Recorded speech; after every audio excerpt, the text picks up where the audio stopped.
The family of an 18-year-old cadet in the Thai military is demanding answers after his body was returned without its brain, heart and other organs, following an autopsy investigation into his sudden death. The army said Parker Pogtayaka died of a sudden heart attack, but did not release details of the autopsy, and the family remained suspicious. When his body was returned, the family held a fake cremation and secretly had a second autopsy performed at a private hospital, according to local news reports. It turns out when they opened up his skull, there was only tissue paper, said Supasha Tayaka, the dead cadet's sister, as quoted in the Bangkok Post. Parker Pogtayaka's heart, stomach and bladder were also missing. The second autopsy found both collarbones broken, a fractured fourth rib and internal bruising on the right side of his abdomen. The injuries were not mentioned by army doctors after their autopsy. His body had no signs of injuries at all, so we partially removed some of his organs, like his brain and heart, for detailed examination, said Lieutenant Colonel Arut Dorgza, a senior doctor at the Army Institute for Pathology, as quoted by the Nation newspaper on Tuesday.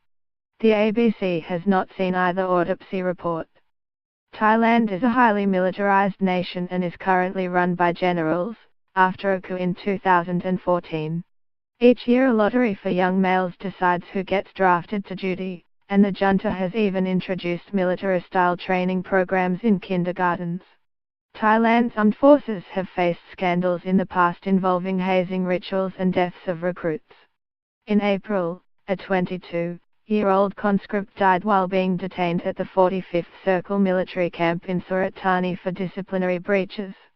According to Human Rights Watch, Yuchthaku Buayam's last words to his mother in hospital were, "I was beaten up. It hurt so much." Investigative news outlet Prakathai reported at least 8 deaths of recruits in the last 8 years from torture, punishment or unexplained reasons. At a press conference in Bangkok on Tuesday, the officer in charge of the cadet school denied Parker Pogtayaka's sudden death was linked to a punishment 3 months ago.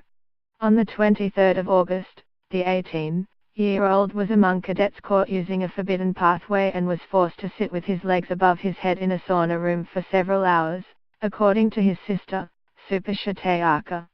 He fell unconscious and demonstrated low vital signs that day, Ms. Supasha told Thai media. On the 16th of October Parker Pogtayaka participated in school activities but had quickened breathing and went to the first aid room, according to Major General Kayok Pogchora, the commander of the cadet school.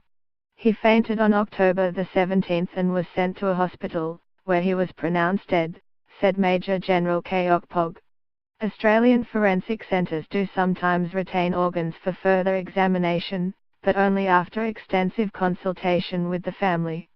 That would include a clear explanation about why the organ was being kept and sometimes arrangements with the family for the body part to be buried or cremated in a separate ceremony. However, in 2015 a U.S. court ruled that brains did have to be returned inside bodies after an autopsy.